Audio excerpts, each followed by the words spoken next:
Have you ever really paused to think about how much Googling is just part of your day? Seriously, just today. How many times did you type something into that little box? Yeah. It's almost like a reflex, isn't it? It really is, whether it's, remembering an actor's name. Right, or finding the quickest route somewhere, or even just checking spelling. It's fundamental. Absolutely.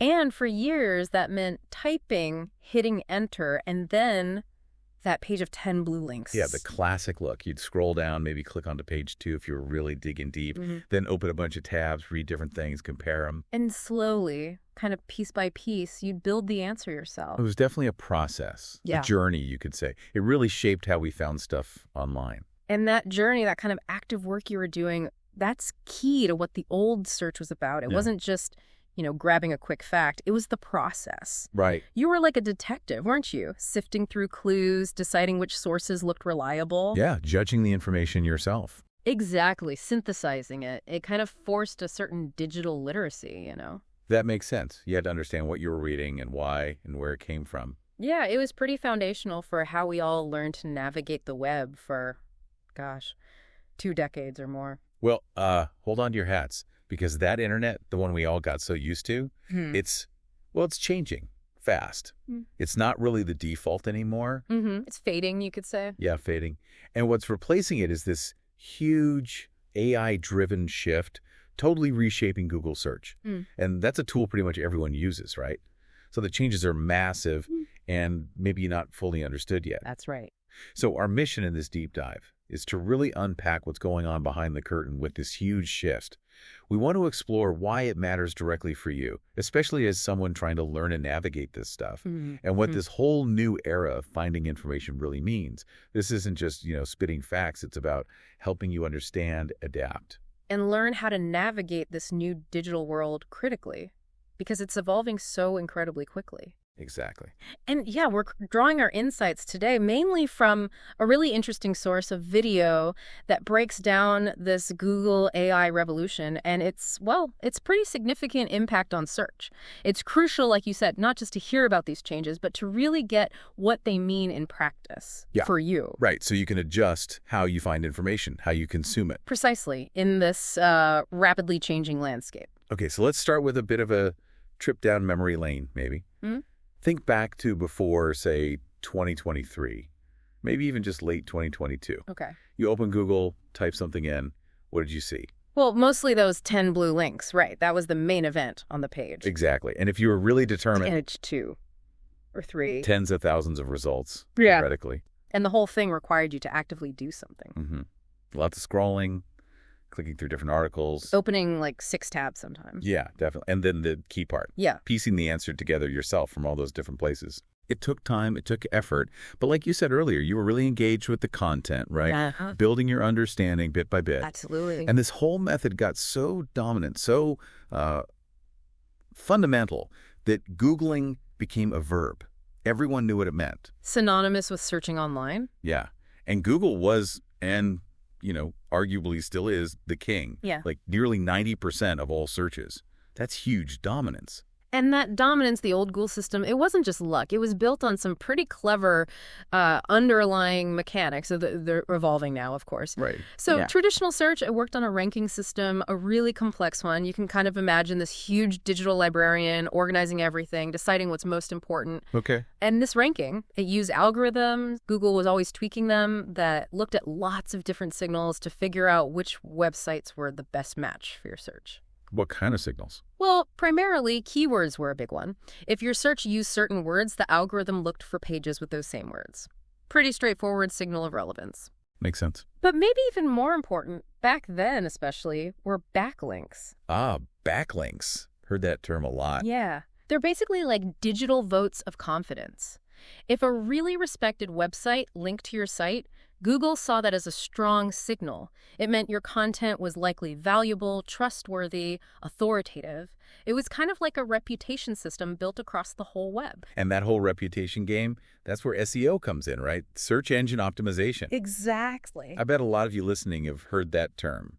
Maybe your digital marketing person was talking about it, or you've seen articles promising SEO secrets. Oh, definitely. SEO was, and it still exists, but it's changing. It was essentially the art and science of getting your website noticed by Google, getting it to show up high in those search results. How did that work, basically? Well, it involved tweaking your website's content, making sure it used the right keywords naturally, making sure the site was technically sound so Google could crawl it easily, Good. and also building that online reputation, getting those valuable backlinks. So Google's algorithms would say, this site is the best answer for this query. So it created this sort of relationship between everyone. Yeah, a really powerful symbiotic relationship, actually. Across the whole digital space, you had websites, publishers, businesses, all trying to create great optimized content so they'd rank well. Because ranking meant visibility, traffic. Right, eyeballs on their pages. Exactly. And Google provided the platform, constantly refining its algorithms to connect users like you with the best info. And we, the users, clicked the links, read the content, maybe bought something. And inadvertently kept the whole system going, validated it. It was this self-reinforcing cycle. Wow. And that cycle fueled a huge part of the internet economy, didn't it? Oh, massively. It drove traffic to everyone, from small blogs and news sites to giant online stores. Yeah. Trillions of dollars in economic activity, probably, all flowing through Google as this gateway. Okay, so that's the world we knew. But here's the plot twist. That whole system, that established model, it's being seriously disrupted by AI. Mm-hmm. We're talking about the big arrival of something Google calls AI overviews. Right. Forget the 10 blue links being the main thing you see first. Now, you type your query and boom, AI gives you an instant answer, often a neat little summary. Yeah. The idea is super simple, but it's revolutionary in its impact. No need to click, no need to scroll much, no need for all those tabs. You just get a summary delivered in seconds right there at the top. It's undeniably convenient for the user. A straight shot to an answer. Yeah. But yeah, this shift, while it looks great for the user on the surface, it puts Google in a really tricky spot, a kind of strategic dilemma. How so? They're providing the answers faster. Think about it. Google has been the king of search for what? Over a decade. Yeah. Easily. Their whole empire was built on being the portal, the thing that sent you to other websites. Right, the directory. Exactly. But now they're synthesizing the information themselves, keeping you right there on Google instead of sending you off somewhere else. I see. That's a fundamental change in their role. It's huge. It's basically an identity crisis for a company whose main job was pointing elsewhere. So what's their strategy? Why do it? Well, their adaptation strategy, their big bet, is to go all in on the very AI that's disrupting them. They're trying to lead the AI charge in search. It's a massive strategic pivot, not just a little adjustment. Wow. So they're basically saying, if AI is the future of search, we're going to define it, even if it messes with our old business. That seems to be the calculus. It's a high-stakes gamble for one of the biggest companies in the world. And we're already seeing the effects, right? Yeah. Like real-world impact. Oh, absolutely. And it's pretty staggering. Get this statistic. In 2024, apparently nearly 60% of Google searches resulted in no clicks at all. 60%. Wow. No clicks. Yeah. Think about that. More than half the time someone searches for something on Google now. They're just reading the AI summary and that's it. It seems like it. They get what they need right there on the results page, and they don't click through to any other website. That's a mind-blowing shift in how people are using search. Happening right now. And it really highlights this contrast, doesn't it? For Google, you could argue it's super efficient, delivering value instantly, seconds, not minutes of clicking. Right. Faster answers. But for all those websites, the ones that lived off Google traffic, Yeah. our source puts it pretty bluntly. It's like a slow death for them. Oof. And this isn't just theory. It's happening now. It's changing the user experience, sure. But more critically, it's shaking the foundations of the digital economy that grew up around those clicks. It makes you think about your own habits, doesn't it? Like, when was the last time you clicked through versus just reading the summary? Exactly. Your own behavior might already be showing this shift. It's a really good point for you, the listener, to reflect on. Because this directly connects to that provocative claim our source makes. Just lays it out there. SEO is now dead. Right. Strong words. But when you look at that 60% no-click stat and other numbers, it's hard to completely dismiss it, isn't it? Mm-hmm. That whole traditional model, websites optimizing like crazy to get clicks, is eroding. Mm-hmm. Fast. Yeah. The why is simple. Yeah. You often don't need to click the link anymore. The AI gives you the answer first. the summary. So what does that do to the websites? What are the consequences? Well, they're direct and, frankly, devastating for a lot of creators, publishers, businesses. Their whole online model was built on getting that traffic from Google. There's this new study mentioned. It's pretty startling. It says users now click on links just once in every 100 queries. 1 in 100. Seriously? 1 in 100. Let that sink in. 99 times out of 100, the user gets the AI summary and moves on. They never visit the original source. That's brutal. It is, and websites are feeling it. The source says top websites, the big ones relying heavily on Google traffic, have reportedly lost almost 80% of their organic traffic. 80%. That's not just losing clicks. That's existential. Exactly. It's a massive loss of revenue and relevance. Think about it. Blogs, news sites, businesses, their money often came from ads shown on their pages or affiliate links or selling products, all triggered by those clicks from Google. So if the clicks disappear, the revenue stream dries up. And maybe more importantly, the incentive to create the content in the first place starts to wobble. Right. That's a huge point. Why would anyone invest heavily in creating amazing in-depth content research, investigative journalism, detailed reviews? Takes time, money, expertise. Yeah. If 99% of people just get the AI summary and never see the actual work, where's the ROI? Where's the return on investment? It paints a pretty concerning picture, doesn't it? You could see a future with maybe less independent, diverse, deep content online because the economic model supporting it is breaking down. Fewer voices, maybe narrower perspectives. Potentially, which leads to the question, okay, who's actually responsible for all this? Who do we point the finger at? Good question. Is it just AI? Is it Google? Well, it's complicated, right? You could definitely blame the relentless march of AI itself. AI is changing how we get information everywhere, striving for efficiency, direct answers. Okay, so AI is a factor. But you absolutely have to look at Google's role here. They aren't just passively reacting to AI. They are actively, deliberately integrating these AI overviews, these AI tools, right into their main search product. They're pushing it. They're pushing it. They're adapting fast, not just to keep up with the AI race, but to win it, even if it means blowing up the ecosystem that made them dominant. So it's a strategic choice on their part. Absolutely. It's a calculated move to stay on top in the age of AI, even if it means disrupting themselves and everyone who relied on the old system. It's about future control. One thing's clear, Google isn't just sitting back watching this happen. They've been incredibly busy. Oh, yeah. Proactive is putting it mildly. Over the last couple of years, they've rolled out a whole arsenal of AI tools. It seems like they're trying to fundamentally change how we search. Definitely. It's not just tweaking the old system. It feels like designing a whole new way to find information. So what are these tools? What should we know about them? Okay, so this suite of tools really shows Google shifting from being just a directory of links to more of an intelligent information partner, one that curates, summarizes, even anticipates what you need. Understanding these is key to getting the new landscape. Right. So first, the big one we've talked about, AI Overview, rolled out more widely around May 2024. This is the feature giving you that instant summary at the top. A no-click engine. Pretty much. Think of it like getting a quick executive brief for your search.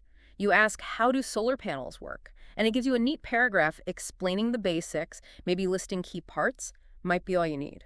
So it's writing a new summary, not just pulling a quote. Often, yes. Synthesizing from multiple sources, that's a big leap. Okay, what else? Then there's AI mode.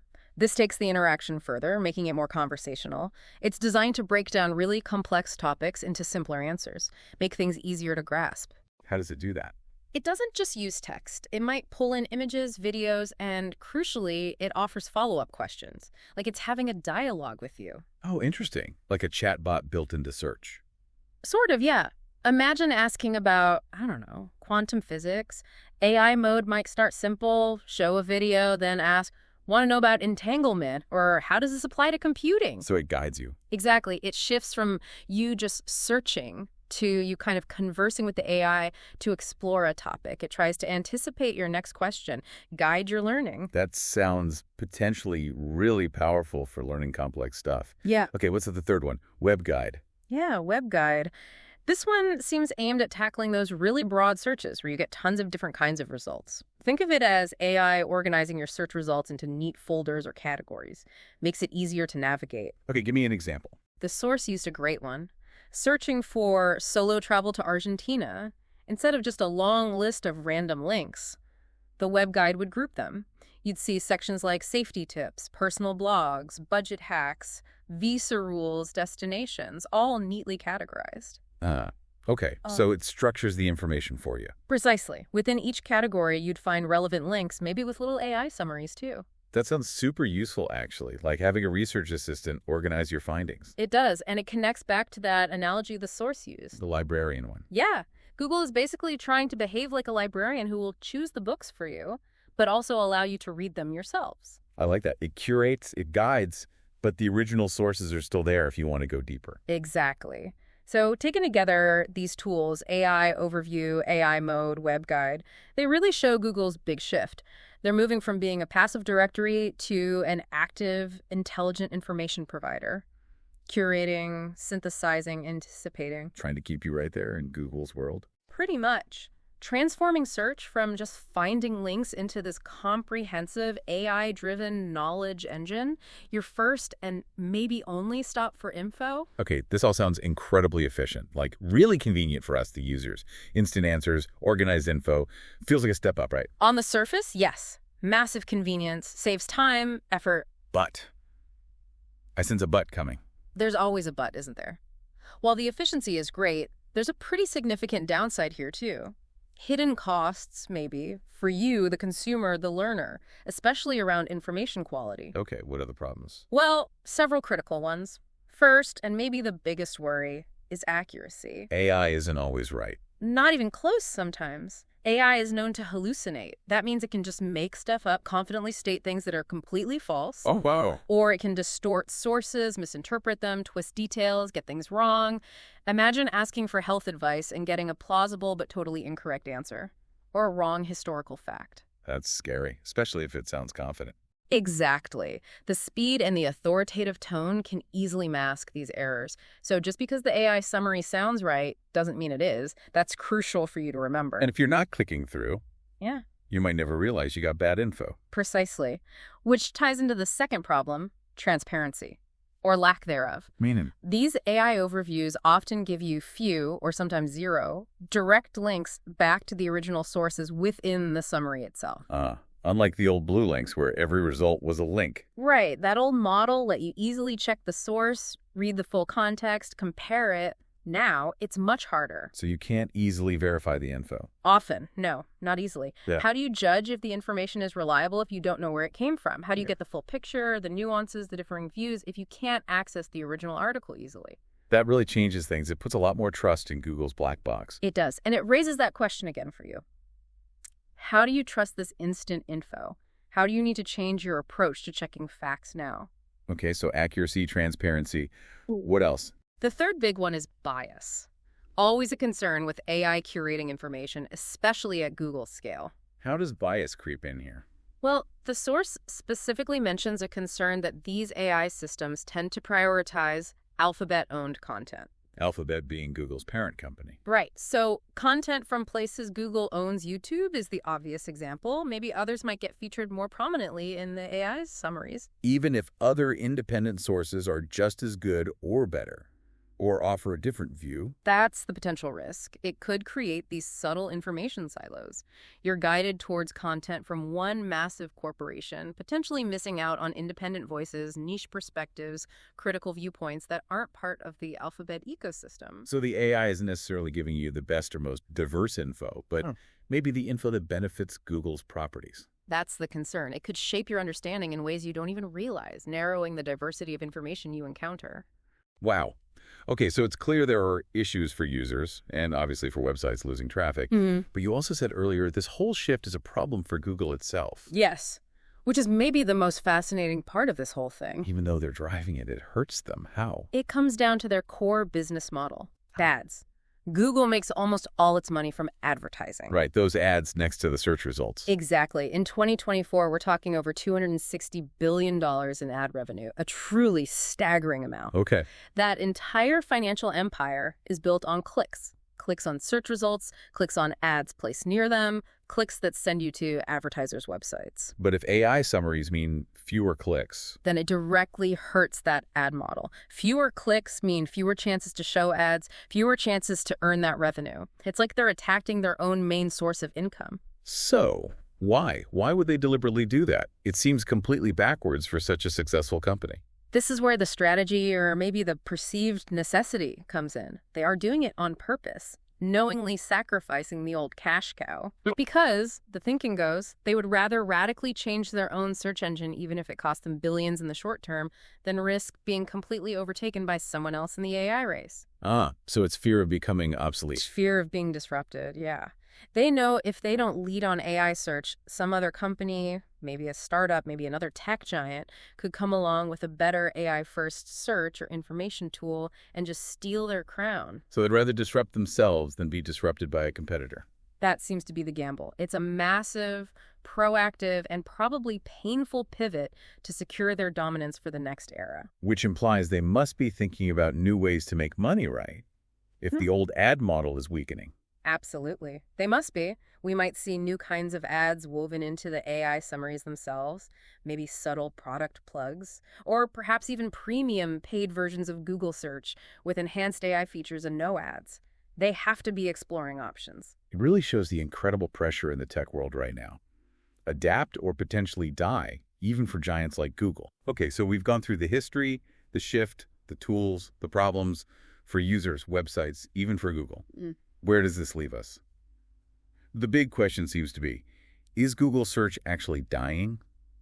Or is it just, I don't know, morphing into something else, reinventing itself? Yeah, that's the million-dollar question, isn't it? And the answer is probably, well, a bit of both. How so? Google search as we knew it, the page of 10 blue links, the clicking through, the user doing the synthesis, that version of search, yeah, you could say that's dying, or at least rapidly fading. The old ritual is going away. Right. But search as a basic human need, the desire to find information, get answers, understand things, that's not going anywhere. That's fundamental. If anything, it's probably increasing. Probably. So what's happening is that the concept of search is being radically reimagined, transformed, and Google itself is leading that transformation. So not an end, but a metamorphosis. Exactly. A radical reinvention of how we find and interact with knowledge online, driven by Google's own strategic needs and the power of AI. Okay, so bottom line, the way we search, the way we find information, it has fundamentally changed for good.